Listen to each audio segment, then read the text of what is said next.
Esse podcast é apresentado pela revista Bravo. Eu gosto de brincar com os limites. A minha profissão é essa. O segurança fala que eu não posso, eu falo, e aqui? E aqui? Então eu vou indo. Eu sempre trabalhei bem em equipe, mas eu gosto muito de não depender de ninguém. É uma puta responsabilidade, porque quando você se decepciona, é com você mesma.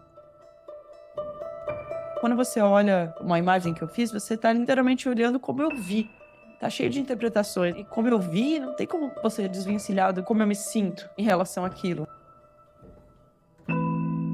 Essa é a Gabriela Biló, uma das fotojornalistas brasileiras mais impactantes da atualidade, que com seu olhar aguçado e carregado de subjetividade, consegue contar histórias dentro da história sendo feita diante dos nossos olhos.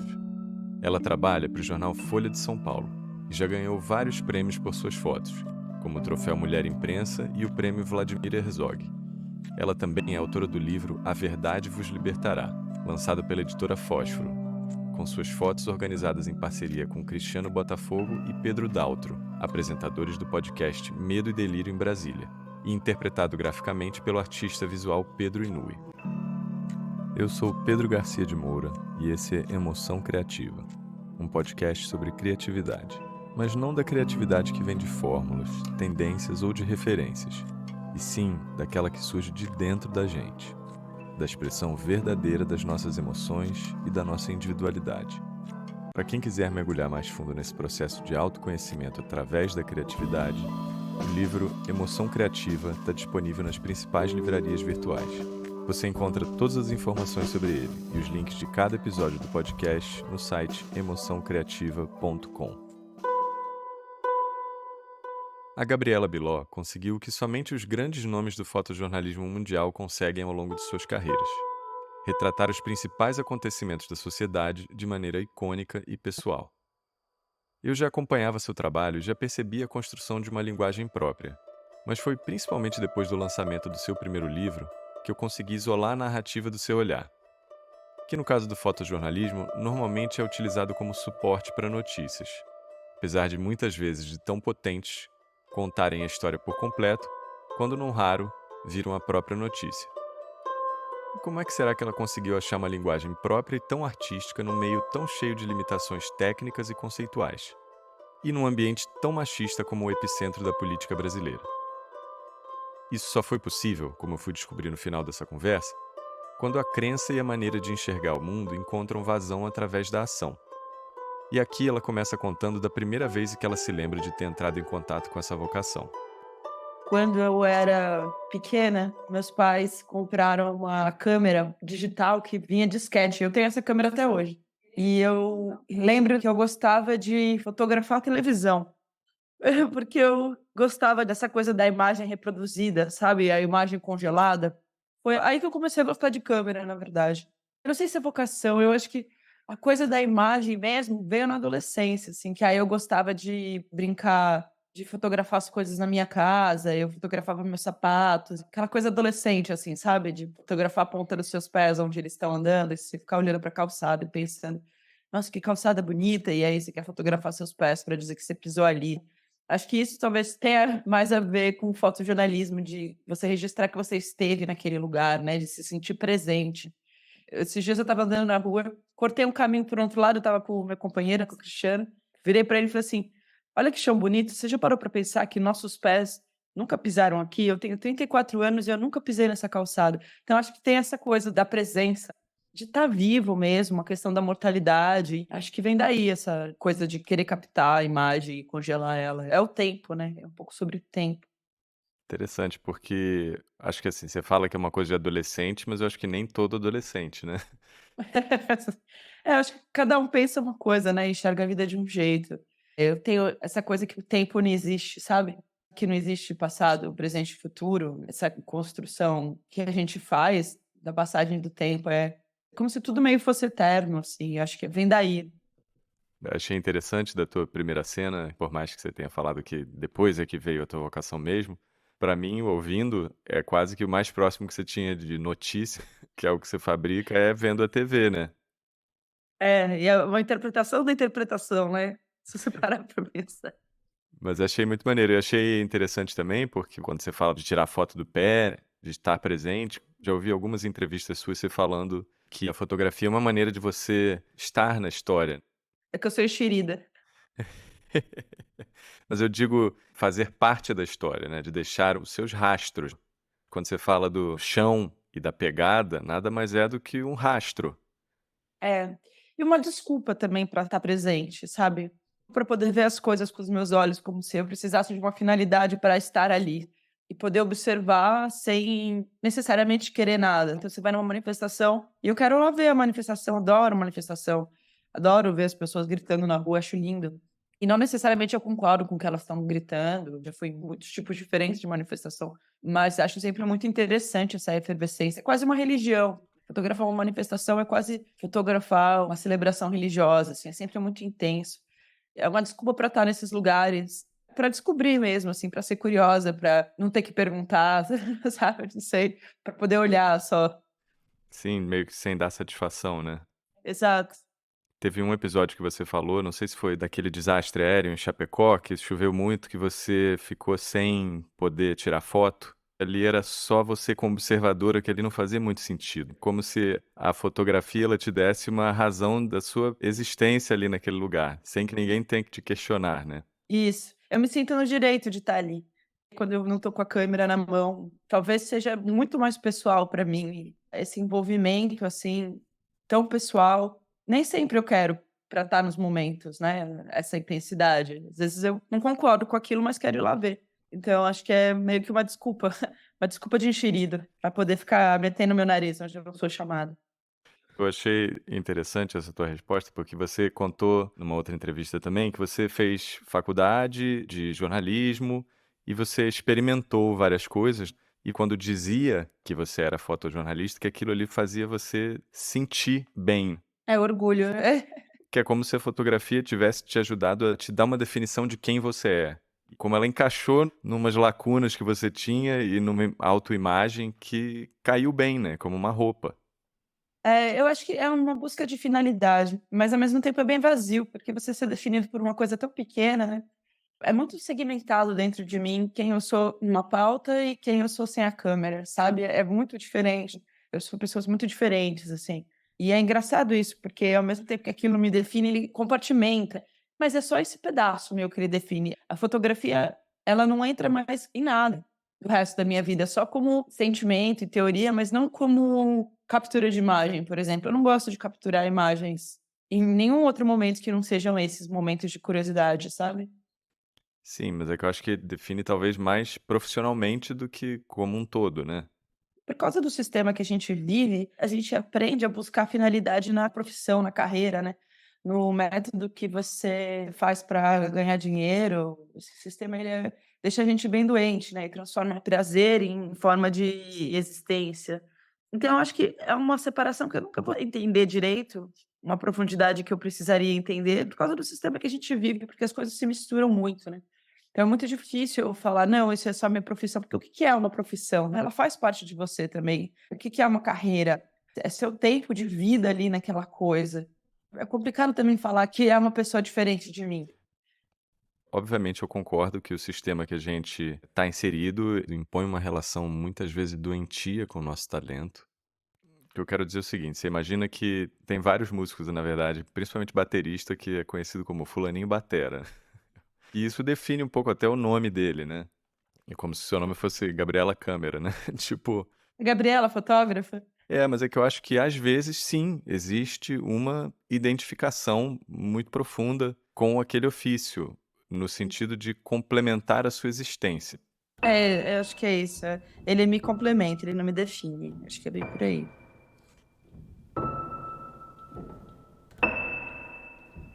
E qual foi a primeira vez que a sua cabeça explodiu com alguma obra, de qualquer tipo? Livro, música, filme? Foi um livro, foi o Robinson Crusoe que eu li quando eu tinha, sei lá quantos anos. Foi o primeiro livro grande, assim, que eu li. Esse livro me impactou muito, assim. Por que você acha? Não sei, essa ideia desse homem sozinho, criar um lugar seguro para ele poder ir embora e decidir ficar lá, porque ele criou o próprio paraíso dele, sabe? E o resto do mundo eu já sei lá, eu não entendia porque ele não ia embora daquela ilha. Engraçado você falando que me veio Brasília. Porque você fala muito, né, sobre uma mulher no fotojornalismo, como é que é. E eu acho que até a câmera em si, né, é uma coisa tão solitária, né, ali de você com o olho. É muito solitária, é uma profissão muito solitária, e eu gosto muito disso. Sempre trabalhei bem em equipe, mas eu gosto muito de não depender de ninguém. É uma puta responsabilidade, porque quando você se decepciona é com você mesma, mas é mais libertador. Fotografia, eu acho que ela é bem libertadora nesse sentido, e ela é muito honesta, você tem ou você não tem. E outra coisa é que eu sou uma procrastinadora, eu sou uma preguiçosa de marca maior. Pra mim, a fotografia é perfeita. Fiz, tá feito. Amanhã não tem nada pra fazer, entendeu? Eu não tenho que resolver isso depois. Tá resolvido, tenho ou não tenho, eu só tenho que estar lá na hora certa. E no lugar certo, e com a leitura certa, e tá tudo bem. Eu não preciso depois resolver nada. Cai como uma luva no meu tipo de personalidade, né? Eu sou uma pessoa muito impulsiva. Pra mim cabe, assim, maravilhosamente bem. Ah, eu acho que eu vou pra lá porque vai ficar melhor. Ficou, não ficou, depois não adianta se arrepender, foi. Pra mim funciona bem.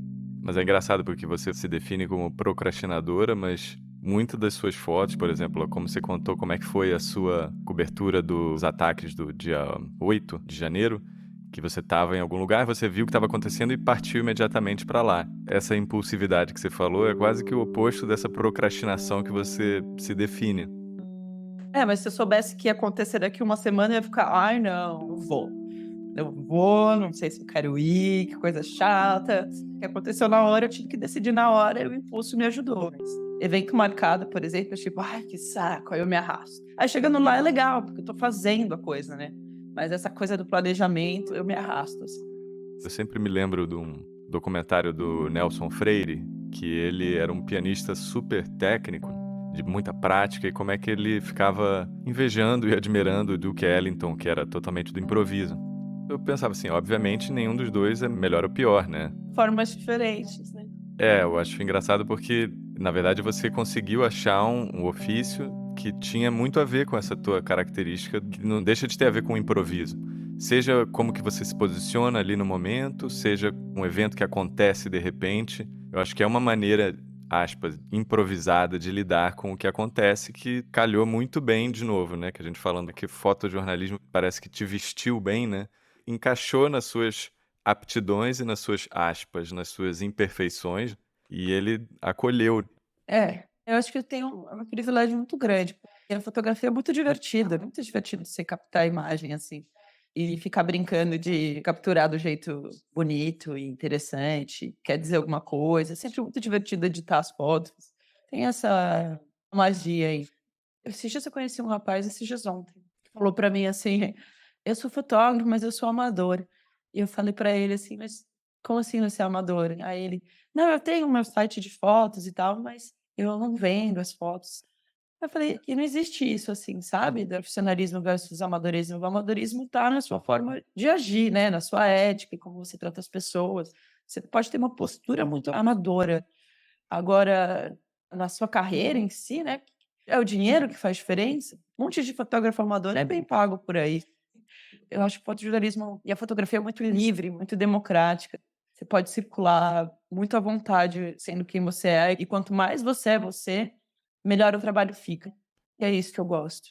Uma definição que eu já ouvi de amadorismo profissional, né, por mais que se você for ir pela palavra amador, que é alguém que ama, né, o que faz, que é muito legal, e profissional seria alguém que de fato recebe pelo que está fazendo.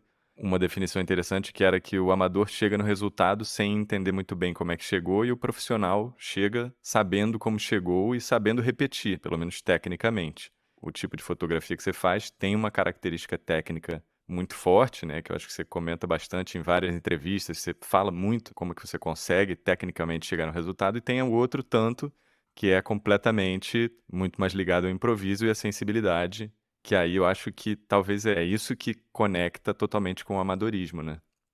É, eu acho que essa é a parte linda, na verdade, porque o técnico você aprende, né, é só exercitar. Tanto que é uma coisa que eu sempre divido muito com todo mundo, como eu fiz cada foto, porque não é a pessoa saber a técnica da foto que vai fazer dela um grande fotógrafo ou não. É todo o outro resto, é o lado, digamos assim, do amadorismo, que faz você se destacar, que faz você ter uma linguagem. A técnica, ela é só uma ferramenta. Você está pensando em alguma coisa e você usa dessa ferramenta técnica para conseguir atingir esse resultado. Agora, se você não tem a ideia do que você quer, a técnica não te serve de nada. A técnica nem é o meu ponto mais forte. Eu erro temperatura, às vezes eu erro luz. Meu ponto forte é a linguagem. Sou zero tecnista e academicista também. Outra discussão que eu tive recentemente com uma pessoa virou para mim e falou assim: Nossa, eu não sabia que no jornalismo podia truncagem. Aí eu falei: No fotojornalismo pode, lógico que pode. Vai olhar as grandes fotos da história do fotojornalismo e vai dizer que, sei lá, 70% é truncagem. Fotojornalismo atual. Aí ele, por isso que o jornalismo está em decadência. Eu descobro que o fotojornalismo esteja em decadência, eu acho que está em ascensão. Aí ele falou assim: Eu não sei em que faculdade você aprendeu que truncagem é fotojornalismo. Todos os meus professores sempre falaram que não é. Eu falei: Bom, então tivemos professores diferentes, né? Ele falou assim: Só quero entender onde mesmo você fez seu doutorado. Aí eu só dei risada e falei: Cara, argumento academicista para mim só me arranca risadas. A pessoa perguntar onde você estudou para você ter esse argumento. É assim, é tão vazio. A coisa da técnica é assim, mas você consegue calcular a luz só olhando? Consigo, mas assim, e isso me faz melhor de alguém que precisa fotometrar? Por quê? Essa valorização da técnica ela é importante, mas ela é só uma ferramenta, ela não define o profissional que você é.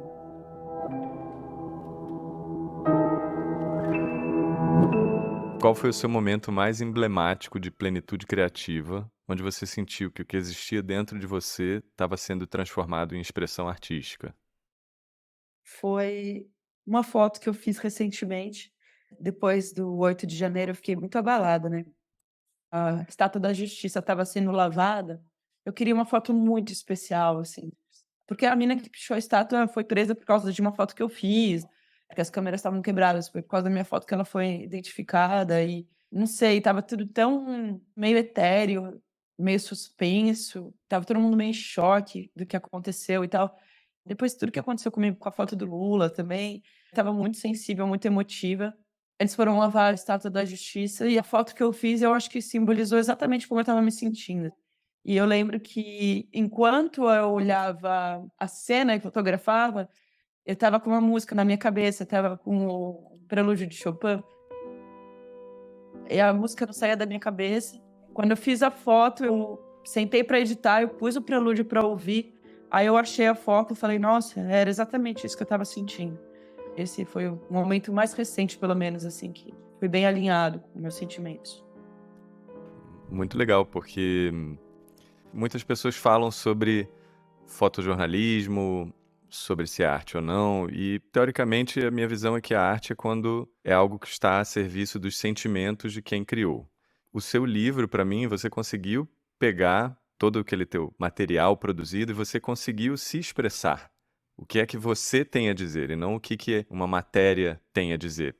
Algo, às vezes, pode ser arte ou não, dependendo da função daquilo, a mesma obra, né? A mesma imagem. E o que eu acho interessante é que essa imagem, ao contar dessa maneira ou adicionar essa camada musical, ela vira uma expressão verdadeiramente e totalmente artística do que você estava sentindo nesse momento, né? Eu acho que bom fotojornalismo é arte. É muito diferente o fotojornalismo de hoje com o fotojornalismo de antigamente. Antigamente você precisava de uma foto para dizer que a coisa aconteceu ou não. Se tinha foto era porque era verdade, né? Hoje em dia a gente vive nesse momento de fake news, de deepfake, e o papel do fotojornalismo não é mais dizer que tal coisa aconteceu. O papel do fotojornalismo é interpretar uma notícia através das imagens. Bom fotojornalismo conta com a subjetividade, né? Não existe jornalismo isento, e não existe fotojornalismo isento, e eu ponho bastante dos meus sentimentos na foto, mas eu sempre brinco com os limites, mas ninguém diz que não pode, sabe? Para mim é isso, assim. Isso aqui não está dentro dessa regra, então eu vou fazer, porque você fazer uma leitura massificada de uma cena, eu acho que não acrescenta muito valor, né, para a sociedade, e também não tem muito a ver com o que eu gosto de fazer. Eu acho que o bom fotojornalismo é arte, sim, e muitos não gostam de se identificar assim, se declarar artista é uma coisa que tem que ser sua. Ninguém pode falar para você se você é ou não. Você deu uma definição, mas para mim a arte vem da intenção, de você querer fazer aquilo, de você querer transbordar aquilo, né. Não tem como desvencilhar isso, porque quando você olha uma imagem que eu fiz, você está literalmente olhando como eu vi. Tá cheio de interpretações, e como eu vi, não tem como você desvencilhar do como eu me sinto em relação àquilo, né, porque é você, são todas as suas referências ali dentro, são todos os filmes que você vê, são todas as músicas que você ouve, são as pessoas que você conversa, isso tudo sai ali no frame. Então não tem como você dizer que aquilo é isento ou é objetivo ou não é arte. Para mim é a minha expressão do eu ali. Não é sempre que é, né? Tem dias que eu tô mais burocrática. Mas toda vez que eu tenho oportunidade, eu tento. Eu enxergo uma janela para me expressar, eu tento. Para mim, o bom fotojornalismo pode ser arte. E tudo bem as pessoas discordarem de mim ou alguma coisa assim, porque eu acho que também faz parte, sabe? O mundo é democrático, deveria ser, pelo menos. E as formas de pensar, eu acho que são todas bem-vindas. Se alguns fotojornalistas não se enxergam como artistas, até acho meio triste, assim, sabe? Mas vou te dizer que grandes inspirações para mim são, por exemplo, Cláudio Andujar e Walter Firmo, que são fotojornalistas que são artistas, então tá tudo bem, sabe? Assim, eu olho para eles e falo, tudo bem, eu tô andando com a galera certa, na linha de pensamento. Muito legal, mas o que eu estava querendo dizer é que o fotojornalismo, ele não é arte por definição, assim como uma ilustração não é arte por definição, ou mesmo a escrita ou pintura, né? Que eu acho que é justamente o que você falou, que é quando a pessoa está disposta a transmitir a subjetividade, os sentimentos e a intenção, isso sim é que faz algo ser arte. Ele pode ser arte. Exatamente. Então, o que eu estava querendo dizer com o comentário com relação à sua foto da estátua é que o seu fotojornalismo é arte e não fotojornalismo é arte. É, pode ser, às vezes é. E nesse contexto, eu acho que sim, essa foto eu acho que sim. Eu acho que essa foto é arte. E é fotojornalismo arte. Não é sempre que é, mas pode ser. Quando eu tô satisfeita, normalmente é. Eu acho justamente isso. Eu acho que quando vem com a potência, né? Porque você fala muito que você traz uma subjetividade e a intenção e camadas. Até teve uma entrevista que você falou que as pessoas até faziam brincadeira com você, que você ficava interpretando as coisas, mas que eu acho que é justamente quando você consegue colocar, além disso tudo, os seus sentimentos, aí é que a foto transcende e aí ela vira um repositório dessa conjunção tua toda, né? Nesse sentido que eu estava refletindo sobre ser arte, no sentido de que a arte é a obra que carrega os sentimentos através da subjetividade, da intenção de quem criou. Nessa que era a viagem. Gostei.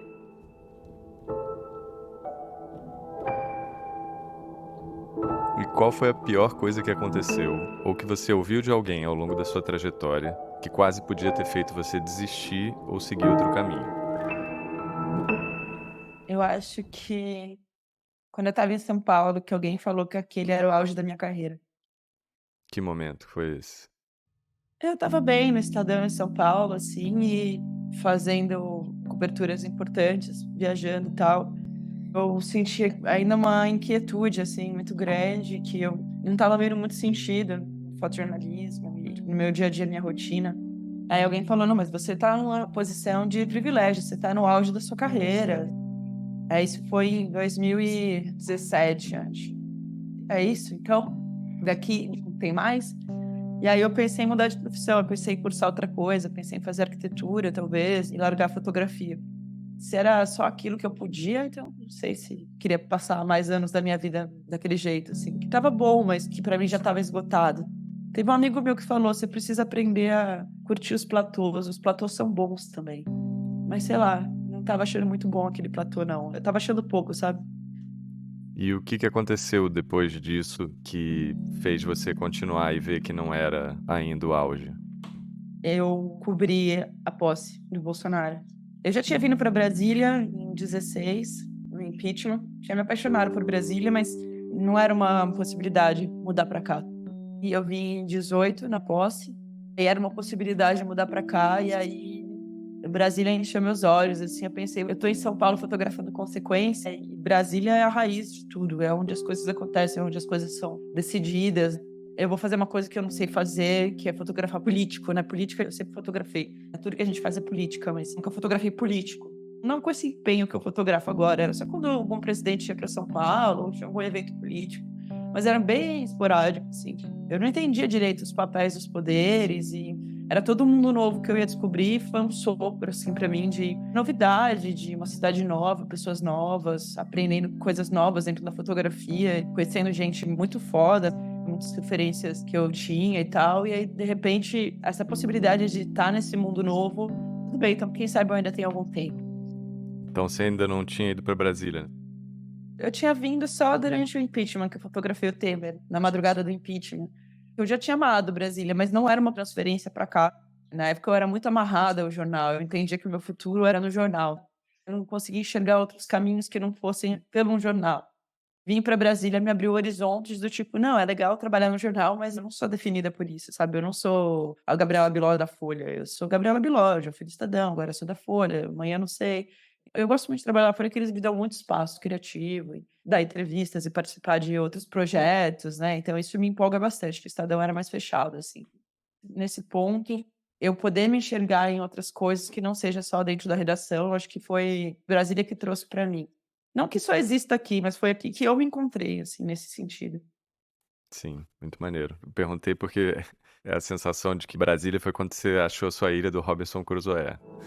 Acho que sim, acho que é bem por aí mesmo. Qual foi a coisa mais importante que aconteceu ou que você já ouviu de alguém que, pelo contrário, te ajudou no momento de questionamento? Foi uma coisa que o Brito me disse, Orlando Brito, né, me disse que eu deveria persistir na minha forma de ver o mundo e que eu não deveria tentar reproduzir o que é bom para os outros, permanecer fiel a mim mesma.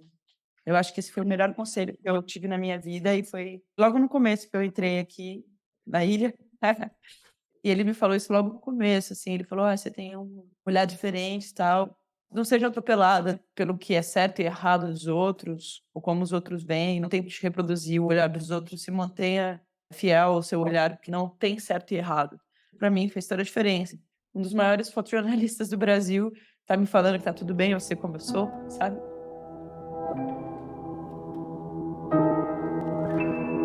E que conselho você daria para você quando estivesse começando, não em termos de carreira, mas em termos da sua busca expressiva? Ou seja, o que você aprendeu ao longo dos anos sobre como acessar criativamente o seu material interno? Eu diria para mim mesma que vale tudo. Tudo que você vê, ouvir, não perca tempo filtrando, usa tudo. Eu acho que no começo eu sentia essa sinestesia, eu resistia a misturar as coisas um pouco, porque as pessoas falaram que eu fumava muita maconha, uma coisa assim, então eu resistia. E hoje, por exemplo, eu tô ouvindo Chopin enquanto eu fotografo na minha mente, sabe? E quando vem uma música ou vem uma cena de um filme, enquanto eu tô fotografando, é ouro. E antigamente eu achava que eu estava viajando, eu reprimi um pouco mais esse processo criativo, eu achava que minha fotografia tinha que ser mais pura, digamos assim. Hoje eu tenho repulsa ao purismo fotográfico. E que conselho a sua criança daria para você hoje em termos de processo criativo? Eu acho que eu falaria para mim mesma, é para não me limitar a uma coisa só, e aproveitar tudo que eu tenho dentro de mim. Se eu tivesse feito isso desde o começo, agora teria mais fácil recuperar essas coisas dentro de mim. Quando você era criança, você sente que você se permitia entrar em contato com tudo isso? É, eu era mais plural, assim, eu gostava muito de música, né, eu fiz 8 anos de piano clássico, eu gostava muito de pintar, eu desenhava muito, eu gostava muito de escultura, foram coisas que eu fui abandonando para fazer uma coisa só, sabe. Eu me vejo agora retomando essas coisas, porque eu acho que me faz entrar em contato com um lado meu que torna tudo muito mais prazeroso. Se eu pudesse me dar um conselho quando criança, era para não abrir mão dessas minhas outras coisas. Mas é o que você já vem fazendo cada vez mais, né, pelo que você está contando. É, eu tô num momento de resgate, de me aprofundar mais, assim, e ter menos receio de fazer outras coisas e me permitir não ser boa em tudo. Eu posso ser uma ilustradora medíocre, não tem problema. Legal, porque você começou falando um pouco da técnica, né, e na verdade eu também ouvi um outro papo seu, que você fala que você já estava começando a sentir que você já estava desenvolvendo a sua própria linguagem, ou seja, deixando de ficar muito sob a influência de outras referências. E eu acho que uma vez que você encontra ou começa a desenvolver a sua própria linguagem, a melhor maneira de você ir evoluindo é você fazer esse resgate que você está falando. É, eu acho que foi abrindo mão, assim, essa coisa do amadorismo e da profissional, a exigência de você ser muito bom e o medo de fracasso, né, do 8 de janeiro, eu quase que não fui, porque eu estava com tanto medo do fracasso que eu paralisei. E aí eu me prometi. Eu converso muito comigo no plural, entendeu. E aí eu falei: "Ai, Gabriela, a gente pode ir lá, se você não conseguir fazer um bom trabalho, não tem problema, ninguém aqui vai te julgar, ninguém aqui sou eu e eu, né. Ninguém aqui vai te julgar, tudo bem, o seu melhor vai ser o seu melhor, A gente promete que não vão pegar pesado com você, nada de dizer que você não é boa o suficiente. Só vai e faz o que der, tá bom? Tá bom. Promete? Prometo. Então vamos, vamos. E eu nem avisei a redação que eu fui, eu só avisei a redação depois que eu tinha as fotos, porque eu fiquei com tanto medo de fracassar e com tanto medo das expectativas, que eu decidi fazer sozinha. Deu certo, eu fiquei feliz com o resultado, eu achei que fiz um bom trabalho e mesmo se não achasse, eu não contaria a verdade pra mim mesma.